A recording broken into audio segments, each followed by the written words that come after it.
मित्रा, जर तू सध्या आयुष्यात हरलाय, काहीच बरोबर घडत नाही असं वाटतंय आणि तूही दररोज म्हणतोस माझं नशीबच खराब आहे, तर थांब, ही गोष्ट शेवटपर्यंत ऐक. कदाचित तुझं नशीब आणि तुझा विचार बदलून जाईल. आपल्याला सगळ्यांनाच कधी ना कधी वाटतं, का बरं माझ्याच आयुष्यात एवढं वाईट होतंय? मी एवढं करत असतो तरी का जमून येत नाही? मित्रा, तुलाही असं वाटत असेल तर हे एक खरं सत्य समजून घे. नशीब वाईट नसतं, आपण त्याचं रूप वाईट पाहतो. नशीब म्हणजे आकाशातून उतरलेला काही चमत्कार नाही. नशीब म्हणजे आपण केलेल्या प्रत्येक प्रयत्नाचा परिणाम.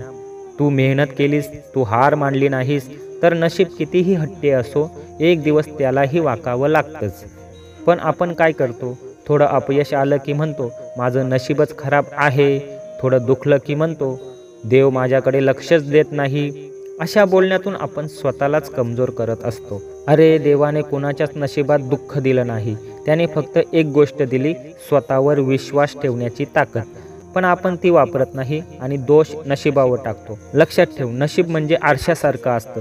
तू हसलास तर तेही हसतं, तू रडलास तर तेही रडतं. आणि तो आरसा बदलायचा असेल तर चेहरा बदलावा लागतो, म्हणजेच विचार बदलावा लागतो. एकदा विचार कर, तुला जे मिळालं नाही त्यावर तू रडतोस, पण जे तुझ्याकडे आहे त्याबद्दल तू कधी कुणाचे आभार मानले आहेत का? तू 3 वेळा जेवतोस, चालतोस, बोलतोस, विचार करतोस. हे सगळं नशीब नाही का?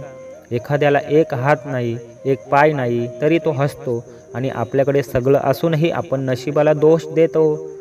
एक गोष्ट नेहमी लक्षात ठेव, नशिबाला हरवणं शक्य आहे, पण त्यासाठी हार मानणं थांबवावं लागतं. प्रयत्न न करणं, हार मानणं हीच खरी वाईट नशिबाची ओळख असते. कारण नशीब आपली परीक्षा घेतं, पण हार मानायला सांगत नाही. तू मेहनत करत राहिलास, तू चुकलास, पुन्हा उभा राहिलास, तर तुझं नशीब म्हणेन हा माणूस माझ्यापेक्षा मोठा आहे. नशिबाला दोष देणं सोपं असतं, पण स्वतःवर विश्वास ठेवणं अवघड असतं. म्हणून सर्व लोक यशस्वी होत नाहीत, कारण बहुतेक लोक बसून राहतात आणि काही लोक धावत राहतात. त्या फरकाचं नाव नशीब आहे. म्हणून सांगतो मित्रा, आजपासून तू एक गोष्ट ठरव, नशिबावर नाही, प्रयत्नांवर विश्वास ठेवायचा. हार आली, अपयश आलं तरी घाबरायचं नाही, कारण जो थांबत नाही त्याचं नशीबही थांबवता येत नाही. लक्षात ठेव, देव सगळ्यांना समान संधी देतो, पण सगळे समान प्रयत्न करत नाहीत. फरक इथेच आहे. म्हणून जेव्हा पुढच्या वेळी अपयश येईल तेव्हा म्हणू नकोस माझं नशीब खराब आहे. उलट म्हण, अजून माझे प्रयत्न सुरू आहेत. कारण प्रयत्नाच्या आगीतून तर सोने तयार होते ना. म्हणून मित्रांनो, आजपासून नशिबाला दोष देणं बंद करा. कारण नशीब नाही ठरवत आपलं आयुष्य, आपले आयुष्य आपले निर्णय ठरवतात. विश्वास ठेवा स्वतःवर, कारण जो स्वतःवर विश्वास ठेवतो त्याचं नशीबही त्याच्यावर विश्वास ठेवायला लागतं. आणि शेवटचा एक विचार मित्र हो, नशीब बदलत नाही, पण जो माणूस प्रयत्न करत राहतो त्याचं नशीब बदलून त्याच्याच पायाशी येऊन नमतं.